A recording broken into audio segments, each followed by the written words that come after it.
Hey guys, it's Average, welcome back to the channel. And as you've seen from the thumbnail, it's time to review the Miltech CH47. I've been excited for this one since I heard it was being developed because I quite like the Walker. She's a classic. Because if you don't know what it is, this is the CH47 Chinook. It's a tandem rotor heavy lift helicopter originally developed by Vertol and then by later Boeing Defense, Space and Security. Now, it has of course been around since 1962. It served in Vietnam. It served in the Gulf II, Afghanistan. And black ones like this serve Night Stalkers. Obviously this is not a Night Stalker's aircraft, but I can pretend it's a big scary black Chinook. Either way, the Chinooks are incredibly potent aircraft and definitely provide a good wallop. The F model is powered by a pair of Lycoming T55 turboshaft engines, producing 4,700 shaft horsepower each. There's a max speed of 170 knots, 160 cruise speed, 400 knots nautical mile range, or sorry, 400 nautical miles range, I should say, normal. Combat range of 200 knots, nautical miles, and a ferry range of 1,200. I should tell you something there.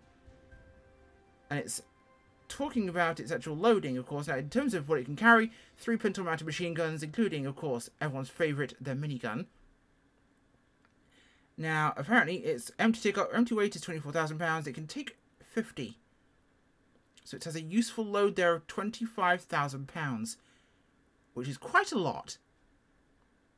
So this is from Miltech. It's $35.99. It's available on their website now, and soon from other retailers like Orbix. And I can tell you, it comes with RAF Odium, which is Echo Golf Victor Oscar, Bryant Airfield, Papa Alpha Fox Romeo and Alaska, which is the US Army Alaska Task Force CH47. It's got the RAF's number 7, 18 and 27 squadrons. It's got Chambly Airfield, which is Hotel Delta Charlie Hotel, Djibouti, which is a US base in the Horn of Africa, Camp Resilience, which is in Jordan. We have Camp Sarah, which is here, US 02, which is in Kuwait, which is where we'll be flying to shortly. And a couple of small training facilities, so we can use them for scenes. So the aircraft itself comes with the multiple versions you can see here. We have the US military version. We also have a rescue tanker one, and there are some missions, including water tanking, where you can use Bambi buckets. But let's take a look around the aircraft herself. There's some really cool things I want to show you guys. So let's turn my head off for a second. In fact, we'll go back inside for a brief moment because I want to turn the tablet on and open the doors.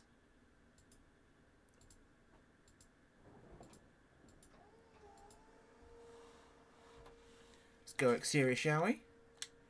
Now, model-wise, this is a beautiful, beautiful rendition. Extremely pretty detailing. Very well made. We've got the ramps out the back there for vehicles. Look at the detail in here. Wow.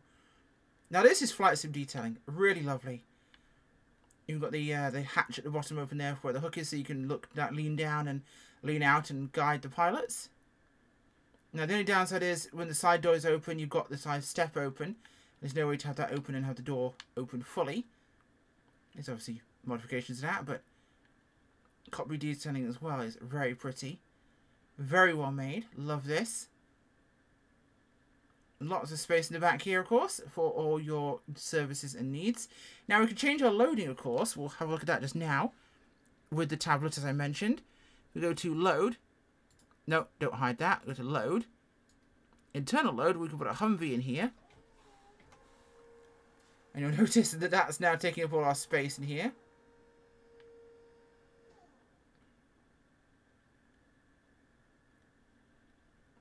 And the seats are folded up automatically, which is nice. We go back in here, change it to a pallet, the same thing. We can put troops in the back and have a bunch of guys. Of course, these are a little bit special forces ninjas. They've got the plate carriers, they've got their fast helmets. So definitely not grunts for sure. And other things like, oh, medevac. Let's have a look at medevac. Like the Royal Air Force's MERT flights. Okay, this is just more of a standard medevac rather than an actual... Because MERT are military transport flights. We have the Royal Air Force. Those guys would actually operate essentially a flying ER trauma bay. They would get people straight into the Chinook and they'd be operating on them before they got back to base. Saved a lot of lives on flights in Afghanistan. Looking back here, and we also have a boat. In case, you know, you want to do some Navy SEAL shenanigans which is exactly what we'll be doing, as we've got a couple of the guys in here. Although the maneuver by which they would basically submerge the back of the Chinook and run these straight into the back of the aircraft are no longer done because of electronics and the fly-by-wire controls on the aircraft, so it's no longer performed.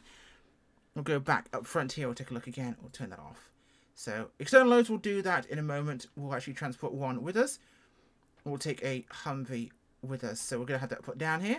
And you'll notice that is going to be to our side somewhere. I think there it is. We'll pick that up in a second, but first, cockpit. So, starting the aircraft, we'll go through our checklists and work through this one.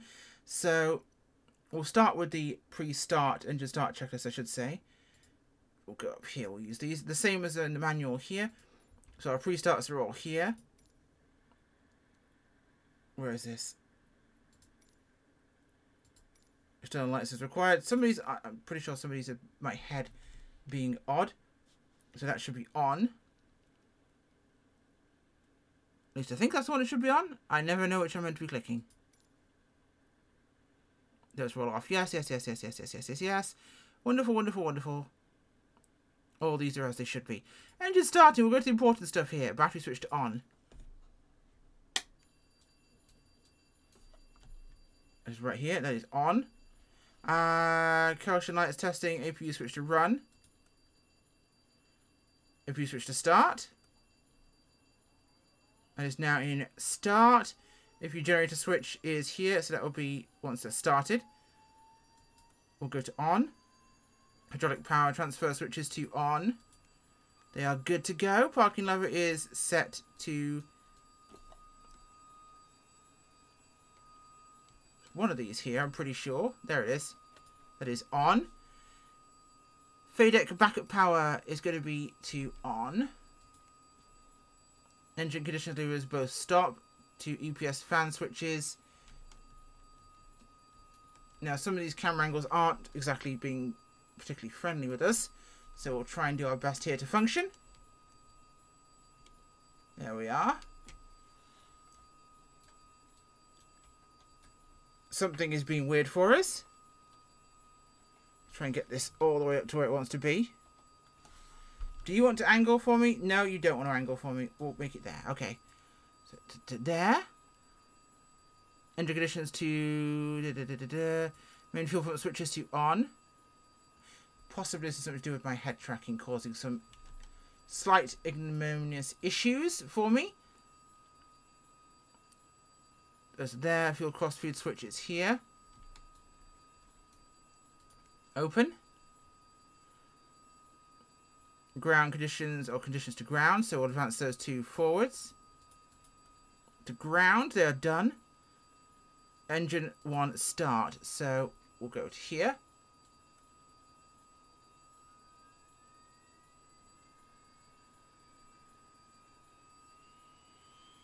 Engine is starting.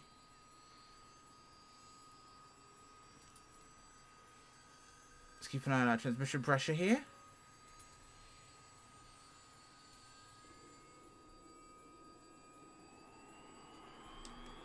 Okay, condition to flight. And we'll start 2.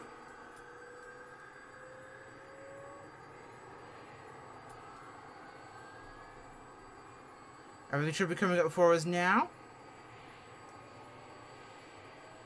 Transmission oil pressure is good where it is.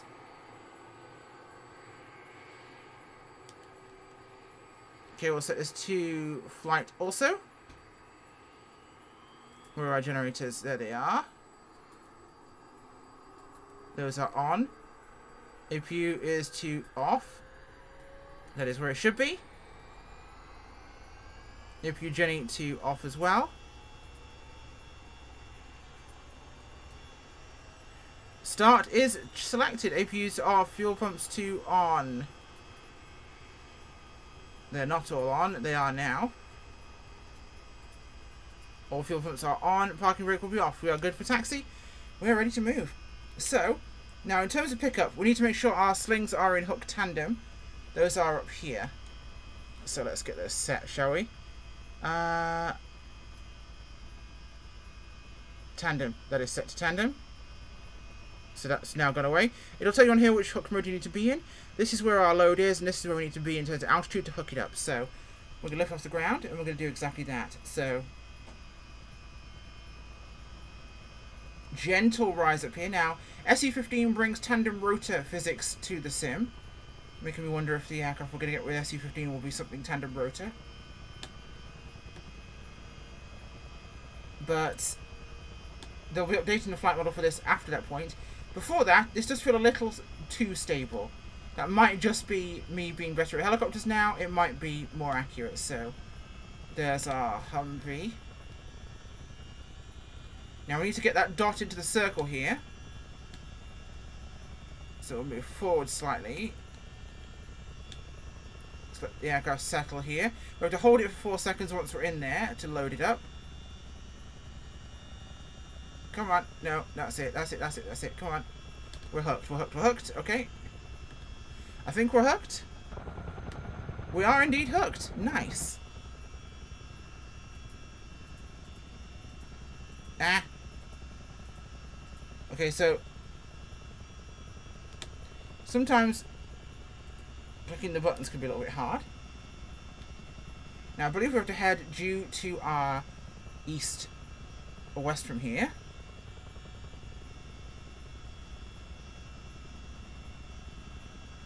Should be on our current heading out of this Kuwaiti base.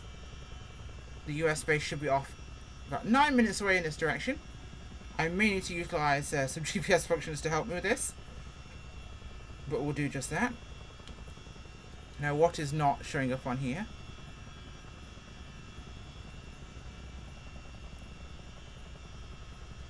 EPS fail. Oh, the parking brake was still on. That's a whoops.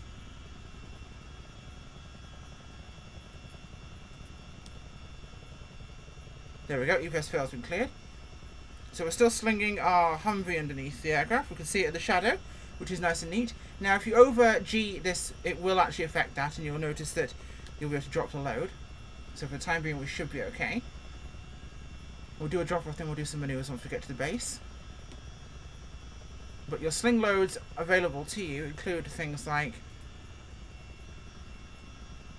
Humvee, we've got a US-60 body, and it'll show you what hook it needs, tandem for the boat, a bucket for the Bambi, UAV container, and cargo nets. So we have these slings hooked there currently. Let's just pull up our nav little map here so we can see where we're meant to be going versus where we actually are. There we go. We're not too far, of course.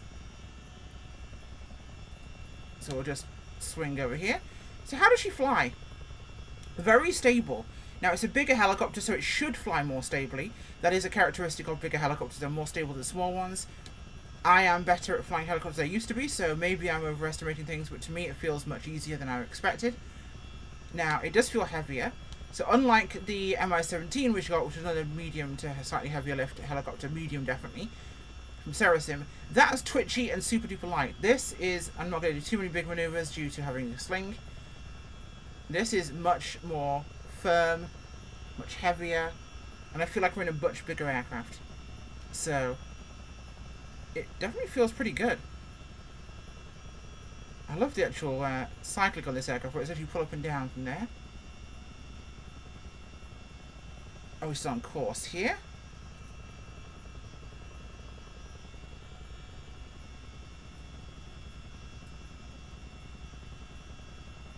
We're not quite. Change course slightly. And it should be a matter of just hold our heading here for a few more minutes and we'll be good.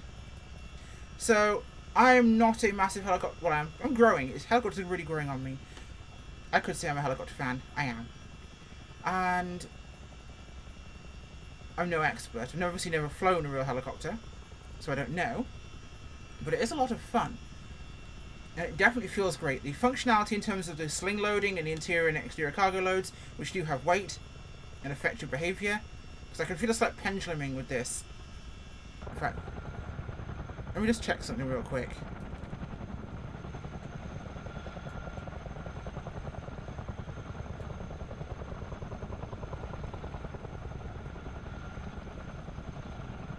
Is this rock solid under the aircraft or can I move it? It doesn't seem to swing around, that I can tell. Look at this thing. It's beautiful. CH47, baby. I love it. Is this our base here? Is this where we're heading to? I know it's close to us. No. More Jordanian or Kuwaiti stuff, sorry. Bring it down slightly here. Great visibility from the Chinook as well. Very good.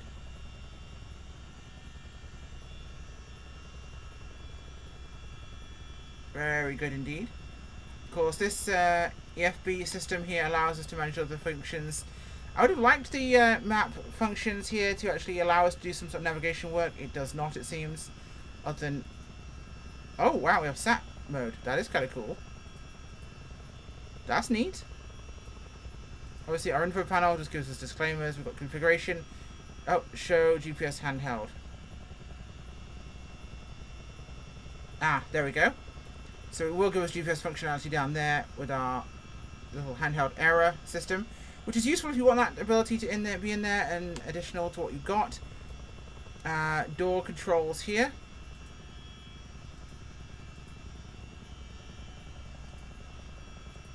Mission there, we can take on these missions. London Fire's LA Refinery Fire, Canadian Rockies Fire. Rescue missions, Alaska Roadside Rescue. Hoist, we've got the Operation Horns Core, Yoho Delivery. Military exercises, Q80, Queen Elizabeth Troop Transport, Embassy Evacuation Exercise. All very fun. We'll have to do some of those at some point for a mission. And for the time being, we're delivering a Humvee out to a US base in the desert. Fuel systems here, we can see all our loads and totals. We can change those manually, individually. Loading, of course, we've got that already underway. And you've seen the maps, so... What is to hide the panel when I want it to? A little bit of cloud here, will drop down below this. It's definitely got a lot of power to it. We've climbed really quickly to 3,600 feet. So I'm thinking the tandem rotor physics are a little bit weak because it's still this bodge job. They have said this is technically in early access. They will be updating it once SC15 comes out with those tandem rotor physics. I do look forward to that. Definitely make things more interesting. Their hope is that they can then individually have individual rotor trim. So you're able to trim the back and front rotor separately. Which to me sounds terrifying, but also very controllable. Where's our little base?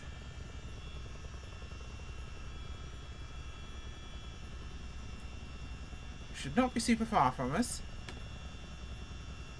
But we're not exactly going slowly either. Oh, we're off course there. Swing around on target over the very flat, featureless desert of Kuwait. Should have flown somewhere with more interest to it, I admit.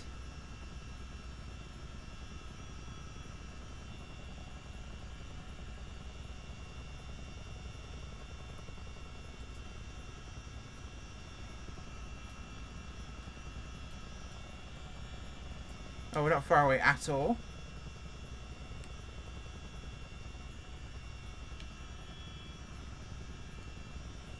Should be over here to the left of us.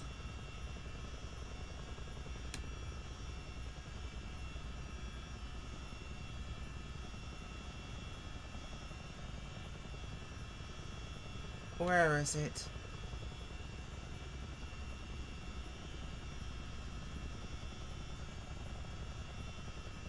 I keep thinking I'm seeing something, but I don't. Oh, is that us there? That could be there off to the right. We have some sort of structures there. Yeah, that would make sense. That's where we're going to. US 02. Inbound with our delivery of one. Wait, where's my... Oh. Well, I guess that broke. I don't know why it broke. I didn't... drop anything. I didn't think I did anything asymmetric, really. But you can, in fact, lose and break your cargo load. So, we've got nothing on the burnout. Let's fly like we stole it, shall we? Let's push the envelope a little bit here, shall we? That's the ground coming up to meet us rather quickly.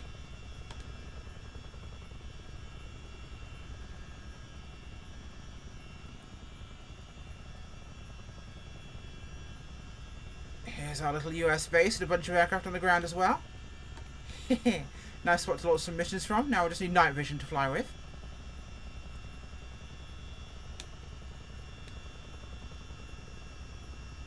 Yeehaw! This is quite a nice little scenery. I'm pissing somebody off right now.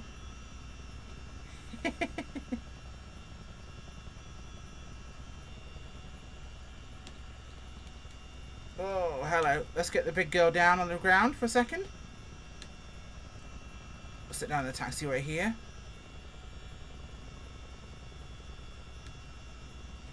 Very easy to control.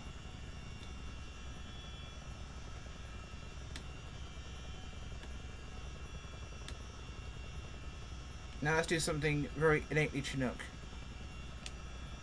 That. Sit down first. Stop. Stop, stop, stop, stop, stop, stop. There we go. Let's just go forwards a little bit here. So, taxi slightly onto the tarmac. Then we'll start doing silly maneuvers. There we go.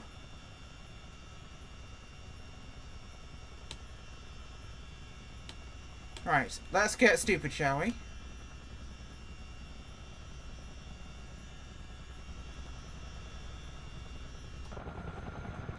It's almost the wheelies. No, it's falling over. I don't have spotters watching me backwards, so yeah, a little bit more awkward to do when you're trying to do it yourself, but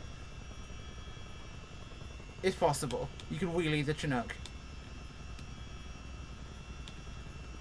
Can I anger people greatly? Yes, I can.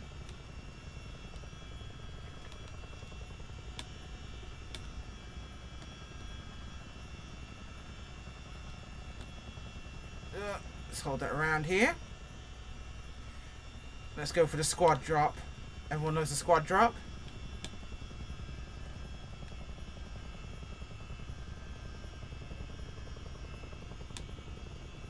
And hard over. It's honestly very easy to control. Possibly too easy. But there we go. We'll do another hook job just to show you that. Let's get that pulled up again. We'll do something interesting this time. Just to make sure we can pick something up and put it down. Let's do a black hook, shall we? Mid hook selected. Okay.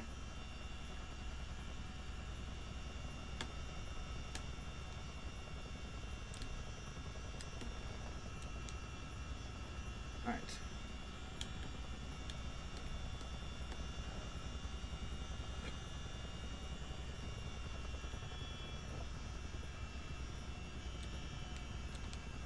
Right, let's move ourselves into position here.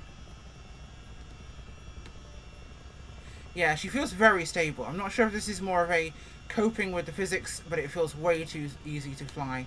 I could just be better than I think I am, which is plausible, but it definitely feels really easy. Hold that steady. We got us a Black Hawk, shall we? We can definitely feel the weight on this. This is heavy. This is very heavy. Oh, and you can definitely see us moving and our pitch relative to the load there changing.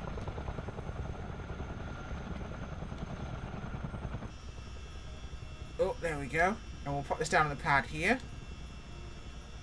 Of course, we have no spotters, so we're going to have to do this ourselves as best we can. Right, we're stopped. Let's maneuver into position here. Can't quite see the pad very well. You have to go third person just to make this one remotely plausible. Because I would have spotters in real life.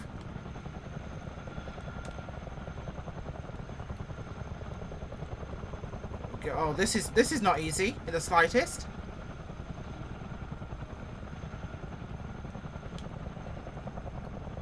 Come on. There we go, Piggy. In we go.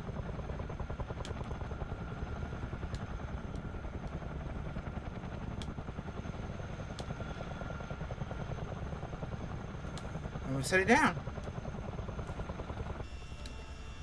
And we just delivered a Black Hawk to the pad down there, which is persistent until we get rid of it, which is kind of cool. So our load can actually be placed down. So we'll sit down here beside her on the ground.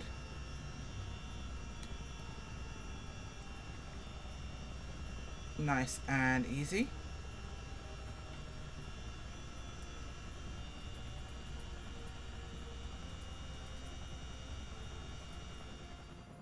And we'll shut this one down too. There we go. So is it worth 35 bucks? Absolutely it's worth 35 bucks. If you like helicopters and you like the Chinook, this is absolutely worth every cent you have. Very well made. Lots of features, lots of fun to fly. Definitely interesting. And definitely unique. Cool play features, including the missions, which we will do some of in the coming week. We'll definitely do one of those. And the ability to sling load stuff is super cool. Definitely a helicopter I can see getting a lot of role playability out in the game. And I'm looking forward to seeing some liveries, including some civilian liveries for these, because there's some gorgeous liveries in the civilian sector for this aircraft. So I look forward to seeing them. Well guys, thank you for watching and I'll see you next time. Bye.